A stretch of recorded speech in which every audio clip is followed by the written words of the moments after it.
Welcome back for another dose of Political Breakfast, our second one this week. We're always glad that you're here joining us. Brian Robinson, our Republican strategist, is here, and so is Theron Johnson, our Democratic strategist. And we were just talking about X, formerly known as Twitter, and just some of the things that appear on there. And one thing that's causing a lot of conversation this week is a tweet by Georgia U.S. Representative Mike Collins. He retweeted a video of an Ole Miss protest, pro-Palestinian protest, where some protesters were being led away.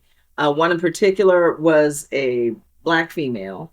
Mm-hmm. And what we're seeing on that video is just not good. Just not something that we like to really talk about, and definitely something that we don't want to see. But she was being mocked, and I'm just going to be frank. One student was making monkey gestures at this Black female, and Representative Collins retweeted this, saying that Ole Miss is taking care of business. Now, do you think he just didn't see that?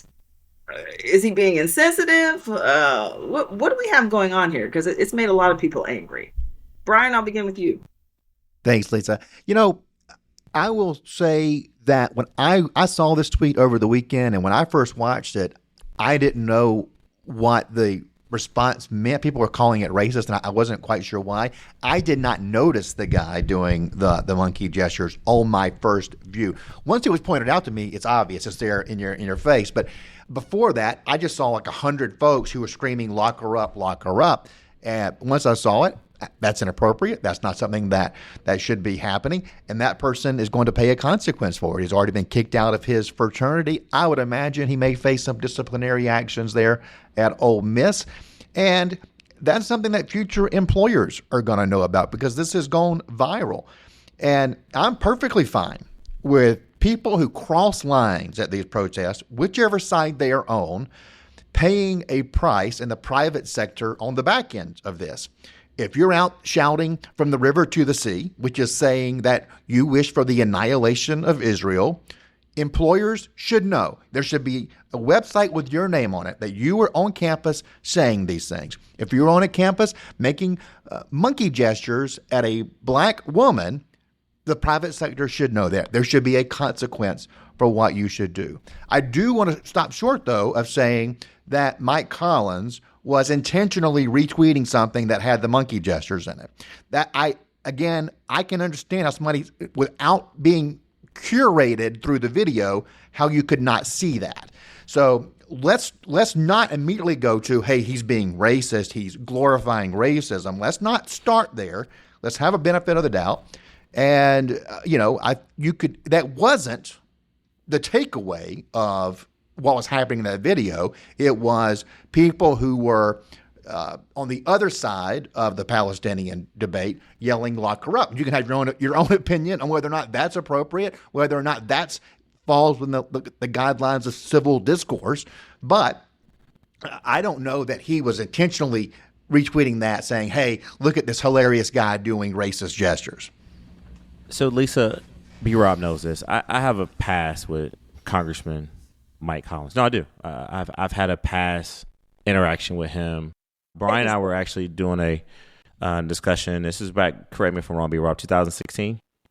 It was 15 or 16. It's a long 15, time ago. 16, and we were the Georgia Public Policy Foundation. Georgia Public Foundation. And, this then wasn't a congressman. Just a citizen. Decides to just, yell out at me. And because I had made some comments about Donald Trump, who was basically disrespecting President Barack Obama and the whole birther issue and the certificate.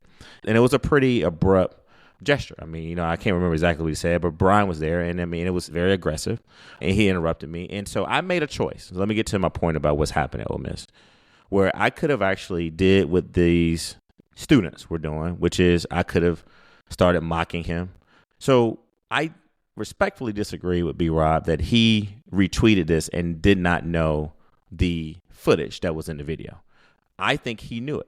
There is no way. I mean, I'm sitting here looking at the video now, and y'all shared it with me before we taped. I mean, it's very clear that this Black woman is peacefully protesting on campus.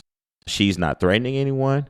She's a safe distance. I mean, you see the one picture with the guy who's in the American overalls. They start clapping, and they want her locked up. But then the guy who, let's say his name. To your point, his name is James J.P. Staples from the Phi Delta Theta fraternity. And that's what Gerald Griggs, who is the state leader of the NAACP here. But I want to repeat what Gerald Griggs said, Lisa. And I think he posed this question to Congressman Mike Collins. He said, why is it appropriate to subject a black woman to racist remarks and gestures and hateful speech? And why are you reposting this as the congressman from Georgia? So that's a valid question because, one, it's in Ole Miss. You're a congressman from Georgia. That's number one. Number two, you're literally condoning this behavior. And the imagery of this, Lisa, reminds me of Jim Crow. It reminds me of the civil rights movement. I mean, would you think in 2024 that we would see a black woman who looks like she's trying to, by the way, to be redirected peacefully by some officers, right? I mean, if they're going to talk about the video, let's talk about it in its totality. But clearly the institution lost control. And I said this a couple weeks ago, that you better make sure that if you're these institutions, particularly these public school, these predominantly white institutions, if you don't have a process in place for people to peacefully protest and to make sure that this disorderly conduct, these racist rants, this attack verbally on this black woman happen, then we're going to be talking about this for months and months to come. So I think this is disgraceful. I think the congressman should answer Gerald Griggs' question if he hasn't done so already. You're in a position of power and your constituents, and you're there to represent the Constitution, to honor your oath of office. And you're retweeting a video, and your response is Ole Miss taking care of business. So again, we don't know all the facts. We weren't there. It's a snippet of the video. But one thing I know from looking at this black woman, she was peaceful. She was recording the whole thing. I don't see her making any gestures back to these people. And just these students, man, someone has got to talk to them about this level of behavior. I opened up and said, when I was at Clark University, I was way more progressive and radical than I am now. But I've evolved. I've gotten mature over the time. And so, but never would we at Clark University, if a white woman came to our campus and followed the rules and protested, would we be doing that to her? You don't see that in these HBCUs. You just don't. But you see it at these PWIs. And this, to me, if we do not call it for what it is, which is a mockery, basically saying that this black woman is a monkey, same thing they said about Barack Obama, same thing they said about Michelle Obama, Lisa. And we're still dealing with this racial issue. They were calling her Lizzo too. Yeah, Lizzo. Yeah, I mean, Lizzo. I mean, she's there. So I just think it's disgraceful. I think the congressman should answer Gerald Griggs' question. But I have to call him out on this, and I think he knew exactly what he was doing, and he's fueling the fire. So, Brian, you said going into this, we need to give him the benefit of the doubt. But with that said, should he probably use better judgment and not retweeted that at all? I think once the guy doing the racist gesture was pointed out to him, they should have taken it down. Look, Mike Collins does not want. I agree. He does not want to be associated with that, right? And I don't think he's going to double down on, oh, yeah, that's perfectly fine behavior. There's no way he thinks that. So, again, I watched it the first time, didn't see it. Once pointed out to me, I'm like, oh, yeah, not good. But I do want to say that I was talking last week on a radio show about the violent protests we were seeing on some campus, and I got a lot of pushback saying these are mostly peaceful protests. I don't think that pushback against me has aged well. I mean, shortly thereafter, we had people taking over buildings at Columbia armed with hammers, and we're seeing a lot of disruption on campuses across the country, and fear of violence certainly pervades a lot of this. But what we saw on Ole Miss's campus was, in one instance, one guy engaging in offensive speech, and there will be consequences for him in his real world for doing that. The rest of the people were saying things that others might find offensive on a different level, not racial, not racist. But it was nonviolent. It was screaming. People could find it offensive, but it was nonviolent. And look, I do think, as hard as this is, and it is hard, that the First Amendment on a public campus does protect offensive speech, things that we hate, things that hurt people, things that offend the American standards that we all have agreed to in civil society. I stand for the right to be offensive. I do not stand for the right to be violent, and they didn't cross that line. And two, I also believe that the First Amendment does not protect us from private sector consequences for our actions. This young man is going to pay a price for what he did. There should be social consequences and sanction for this behavior. And I feel the exact same for people at Columbia saying from the river to the sea. Future employers should know who it is saying these things.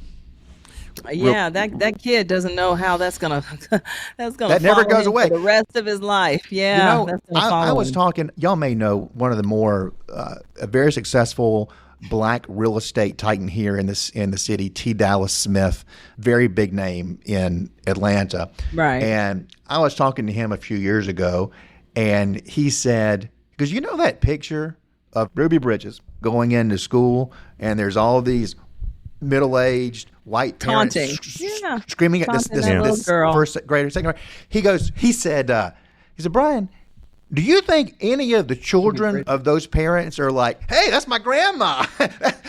I'm so proud of my mom in that photo, right? And that's something we all need to keep in mind, is that these images that go viral are forever. And they will haunt you for the rest of your life, and they will perhaps be a source of shame for those who come after you. And I'm not just singling out this one guy at Ole Miss. I think everybody on these campuses engaging in a behavior that is offensive to someone or to some group needs to keep that in mind. Lisa, one quick thing. I did just confirm with Gerald Griggs, who I referenced earlier. Don't know this student's name, but I just want to emphasize for our listeners on the podcast, this was a Black woman student who is a registered student at the University of Ole Miss. That's number one. Number two, he did just confirm for me that she did sort of flick some of the students off. She did use certain hand gestures, but the point that he emphasized is that she was nonviolent. And more importantly, she was in the zone that was dedicated for a peaceful protester. And then last thing I want to say, look, what everybody knows on this podcast, that I am pro-Israel. I have talked about my support for the Israel Jewish community. Dov Wilker and I had a conversation, Lisa, after our last week's podcast, where I talked about how what we saw at Emory was not the Atlanta way.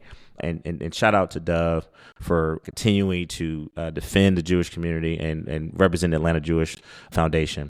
So even though I may not agree with what this Black student was saying to its totality, I don't know what she said, I disagree that Congressman Collins should do exactly what Brian just talked about.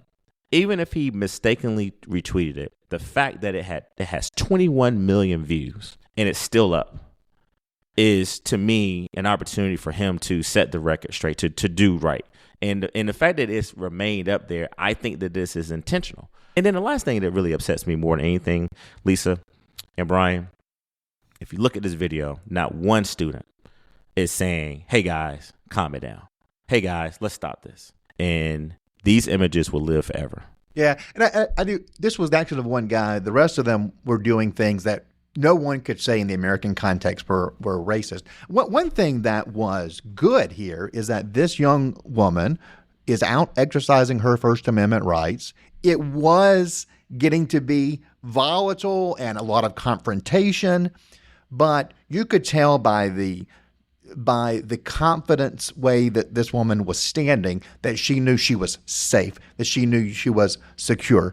And that is a good sign, that she's able to go out there and say something that's controversial, something that's divisive on the Ole Miss campus, surrounded by young white men, whatever they are. I don't want to, but she was safe. And that's a decent place to be. That's a silver lining here. And I'll end with this one. On a somewhat lighter note on this is, for weeks now, people on the center left have been in this awkward position talking about this issue because it's two democratic groups that are kind of fighting here. So your Jewish Americans and your Palestinian Americans, Arab Americans, or their supporters. And don't you know that they see this and they're like, finally, we can post up on some white dudes at Ole Miss. Isn't this great that finally we have a traditional adversary and we can just go after them with a good, clean hit? And I will end it with that. Well, as we all know, these demonstrations popping up everywhere, particularly here in Atlanta as well. And Emory University has just announced it will move its commencement ceremonies due to some of these pro-Palestinian protests. It'll move the ceremonies to the Gas South District in Duluth. So a lot of people reacting in various ways to these demonstrations taking place. And I don't want to, on a peaceful note, echo what Brian said. Shout out to those men who definitely looked like they were defending her, right? Kind of keep her away from the crowd, trying to disperse. I mean, you did see one of the officers turn and sort of tell one of the guys to do it. But that still does not remove the fact that this happened, and that I think that the congressman retweeted this, and the fact that it's still up with over 20 million views is very telling. Barron Johnson is our Democratic strategist. Brian Robinson is our Republican strategist. Some good conversations this week. I look forward to doing it again next week. Y'all take care. Thanks, guys. Have a great weekend. Thank you, Lisa.